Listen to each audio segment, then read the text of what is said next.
हिंदुओं की सुरक्षा सुनिश्चित करें मोहम्मद यूनुस। पीएम मोदी ने बांग्लादेश की नई सरकार को दिया साफ संदेश। प्रधानमंत्री नरेंद्र मोदी ने गुरुवार को नोबेल पुरस्कार विजेता मोहम्मद यूनुस के बांग्लादेश की अंतरिम सरकार के प्रमुख के रूप में शपथ लेने पर बधाई दी है। उन्होंने कहा कि हम उम्मीद करते हैं कि बांग्लादेश में हिंदुओं और अन्य सभी अल्पसंख्यक समुदायों की सुरक्षा सुनिश्चित होगी। भारत हमारे दोनों देशों की जनता की साझा आकांक्षाओं को पूरा करने के लिए बांग्लादेश के साथ काम करने के लिए प्रतिबद्ध है। यूपी बिहार से लेकर 15 राज्यों में आज झमाझम बारिश का अलर्ट। आईएमडी ने बताया कैसा रहेगा दिल्ली एनसीआर का मौसम। देश के कई राज्यों में पिछले कुछ दिनों से तेज बारिश हो रही है। मौसम विभाग के अनुसार आज भी दिल्ली एनसीआर में हल्की बारिश की उम्मीद है। वहीं यूपी बिहार झारखंड समेत 15 राज्यों में भारी बारिश को लेकर अलर्ट जारी कर दिया गया है। 14 अगस्त तक उत्तराखंड और राजस्थान में भारी बारिश हो सकती है। गुजरात के सौराष्ट्र और कच्छ में भी 10 अगस्त तक भारी बारिश की संभावना है। योगी सरकार के नाम एक और रिकॉर्ड। आयुष्मान कार्ड बनाने में यूपी अव्वल। जरूरतमंदों के इलाज पर अब तक 7,000 करोड़ रुपए हुए खर्च।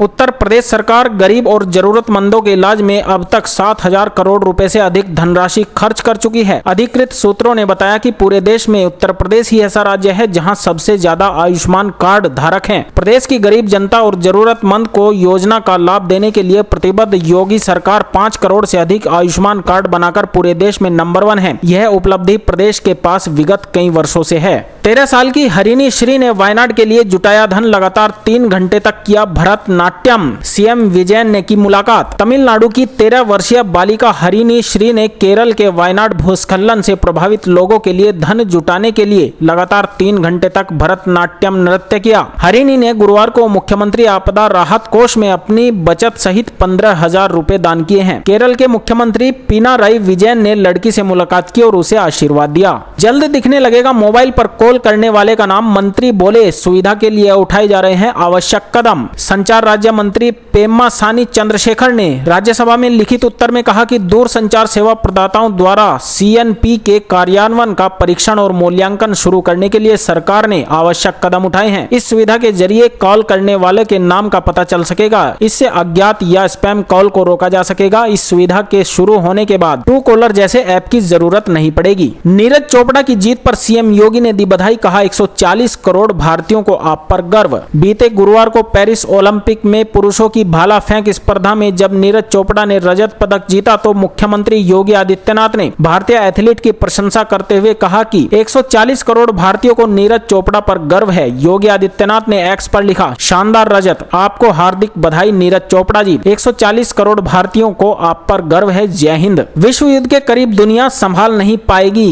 कमला हैरिस पर जमकर बरसे डोनाल्ड ट्रंप। अमेरिका के पूर्व राष्ट्रपति डोनाल्ड ट्रंप ने अपने प्रतिद्वंदी कमला हैरिस की जमकर आलोचना की है। ट्रंप ने कहा कि अमेरिका की हालत खराब है। उन्होंने कहा कि दुनिया विश्व युद्ध के करीब है और यहाँ ऐसे लोग हैं जो इन हालात में कुछ नहीं कर सकते। उन्होंने कहा कि कमला हैरिस को राष्ट्रपति उम्मीदवार बनने के लिए वोट तक नहीं मिला और वो चुनाव लड़ रही है। भारत में अस्थिरता पैदा करने के प्रयास। राष्ट्र सेविका समिति का दावा, हिंदुओं से एकजुट रहने की अपील। राष्ट्र सेविका समिति का दावा है कि भारत में भ्रम और अस्थिरता पैदा करने के प्रयास किए जा रहे हैं। संगठन ने हिंदू समाज से अपील की है कि वे ऐसे किसी भी प्रयास को विफल करने के लिए एकजुट रहें। संगठन के प्रमुख शांता कुमारी ने दावा किया है कि बांग्लादेश में शेख हसीना की सरकार गिराए जाने के बाद से हिंदुओं पर अत्याचार हो रहे हैं। रक्षाबंधन पर महिलाओं को मिलेगा तोहफा। 15 साल के बच्चों संग दिल्ली से लेकर चंडीगढ़ तक सफर हुआ बिल्कुल फ्री। रक्षाबंधन पर महिलाओं और उनके 15 साल तक के बच्चों को फ्री सफर कराने के लिए हरियाणा रोडवेज ने अभी से अपनी तैयारियां शुरू कर दी हैं। विभाग की तरफ से यात्रियों की संख्या वाले रूट पर अतिरिक्त 20 से ज्यादा बसें चलाई जाएंगी। इसके लिए रोडवेज के मुख्यालय की तरफ से 12 दिन पहले ही पत्र जारी हो गया है। कांग्रेस सांसद ने विनेश फोगाट मामले में लोकसभा में स्थगन प्रस्ताव किया पेश। खेल मंत्री से बयान वापस लेने की हुई मांग। कांग्रेस सांसद मणिकटम टैगोर ने अपने स्थगन प्रस्ताव में कहा है कि खेल मंत्री ने सदन में दिए गए अपने बयान में विनेश फोगाट की ट्रेनिंग पर 70 लाख रुपए खर्च करने की बात कही थी। कांग्रेस सांसद ने खेल मंत्री से बयान वापस लेने की मांग की है। विदेश में मंजूर दवाओं का देश में नहीं होगा क्लिनिकल परीक्षण। लाइलाज बीमारी के मरीजों को मिलेगा फायदा। केंद्र सरकार ने बड़ा कदम उठाया है। विदेश में मंजूरी प्राप्त दवाओं के लिए क्लिनिकल परीक्षण की आवश्यकता को खत्म कर दिया है। हालांकि यह छूट सिर्फ 5 श्रेणियों में मिलेगी। लाइलाज बीमारी के मरीजों को इससे फायदा मिलेगा। बता दें कि पश्चिमी बाजारों की तुलना में भारत में किसी नई या लाइलाज बीमारी की दवा को जारी करने में 5 से 20 साल का समय लगता है। सेवानिवृत्त कर्मी के वेतनमान में कटौती करने का बिहार सरकार का आदेश रद्द, सुप्रीम कोर्ट ने कह दी बड़ी बात। सुप्रीम कोर्ट ने गुरुवार को कहा कि किसी सरकारी कर्मचारी के वेतनमान में कटौती और उससे वसूली के किसी भी कदम के गंभीर दुष्परिणाम होंगे। कर्मचारी का वेतन कम करने तथा अतिरिक्त राशि वसूलने का राज्य सरकार का निर्णय पूर्व व्यापी प्रभाव या पिछली तारीख से लागू नहीं किया जा सकता है।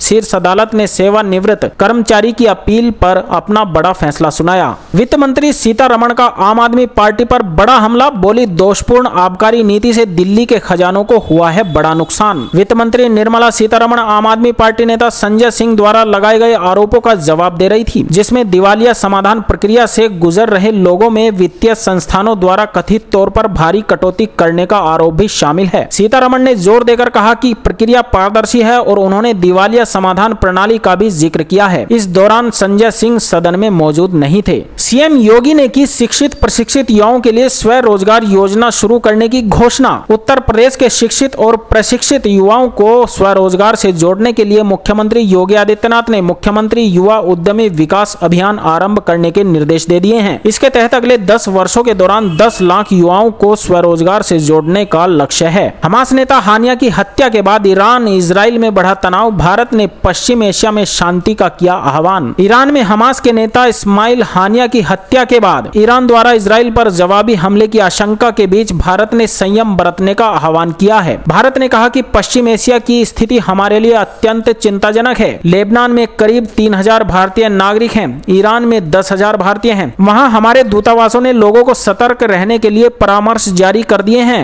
बच्चों का शारीरिक दंड और भेदभाव पर रोक लगाए राज्य। एनसीपीसीआर ने कहा सख्ती से लागू किए जाए बाल संरक्षण कानून। एनसीपीसीआर ने सभी राज्यों और केंद्र शासित प्रदेशों से कहा है कि त्योहारों के दौरान बच्चों को शारीरिक दंड से बचने और भेदभाव रोकने के लिए तुरंत कार्रवाई की जाए। देश भर के स्कूल शिक्षा विभागों के प्रमुख सचिवों को संबोधित पत्र में एनसीपीसीआर के अध्यक्ष प्रियांक कानूनगो ने कहा कि बाल संरक्षण कानूनों को सख्ती से लागू किया जाना चाहिए। हिजाब पर प्रतिबंध मामले में सुप्रीम कोर्ट में सुनवाई आज। बॉम्बे हाईकोर्ट के आदेश को दी गई चुनौती। मुंबई के कॉलेज में हिजाब, बुर्का और नकाब पर प्रतिबंध के विरुद्ध दाखिल याचिका पर सुप्रीम कोर्ट शुक्रवार को सुनवाई करेगा। याचिका में बॉम्बे हाईकोर्ट के आदेश को चुनौती दी गई है। गुरुवार को याचिकाकर्ता के वकील ने सुप्रीम कोर्ट के समक्ष मामले का जिक्र करते हुए कहा कि परीक्षाएं शुरू होने वाली हैं और प्रतिबंध के कारण अल्पसंख्यक वर्ग की छात्राओं को परेशानी का सामना करना पड़ेगा। सीमा विवाद सुलझाने के लिए असम मिजोरम आज करेंगे बातचीत। आइजोल में होगी बैठक। मिजोरम और असम लंबित सीमा विवाद के समाधान के लिए शुक्रवार को मंत्री स्तरीय वार्ता करेंगे। यह विवाद औपनिवेशिक कॉल के 2 परिसरों में बंगाल ईस्टर्न फ्रंटियर रेगुलेशन के तहत 1875 की अधिसूचना और 1933 के भारतीय मानचित्र सर्वेक्षण से जुड़ा है। सीमा विवाद में मिजोरम के 3 जिले आइजोल, कोलासिब और ममित शामिल हैं, जो असम के कछार, करीमगंज और हैलाकांडी जिलों के साथ 164 किलोमीटर की सीमा साझा करते हैं।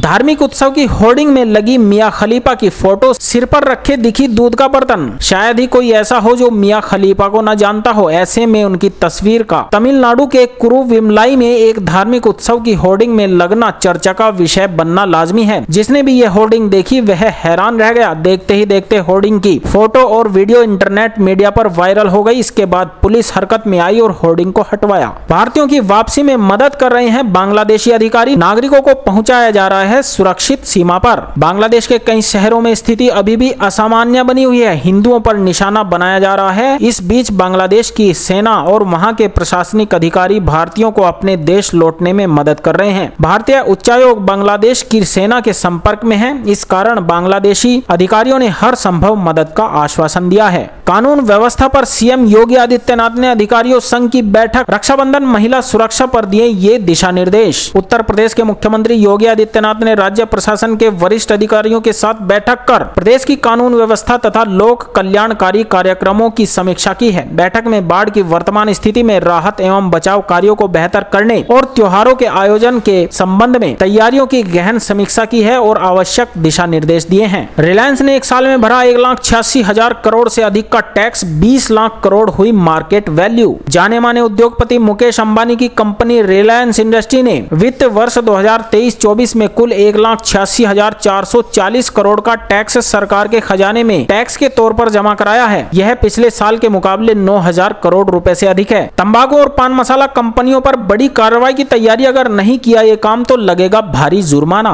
सरकार ने पान मसाला और अन्य तंबाकू उत्पादों की मैन्युफैक्चरिंग कंपनियों पर अपनी मशीन का रजिस्ट्रेशन न कराने पर 1 अक्टूबर से 1 लाख रुपए तक का जुर्माना लगाने का ऐलान किया है। यह जुर्माना उन कंपनियों पर लगाया जाएगा जो अपनी पैकिंग मशीनरी को जीएसटी प्राधिकरण के पास रजिस्टर्ड नहीं कराते हैं। वित्त मंत्री निर्मला सीतारमण ने एलटीसीजी टैक्स में संशोधन को बताया सही, कहा रियल एस्टेट पर अतिरिक्त टैक्स का बोझ नहीं। सीतारमण ने कहा, हर बार जब हम बजट पेश करते हैं मैं देश के विभिन्न हिस्सों में जाकर पेशेवरों, उद्योग व्यापारियों और सभी हितधारकों से मुलाकात करती हूं और उनके विचार जानती हूं। इसके बाद ही संशोधन का प्रस्ताव करती हूं ताकि बजट आम लोगों की आकांक्षाओं का प्रतिनिधित्व कर सके।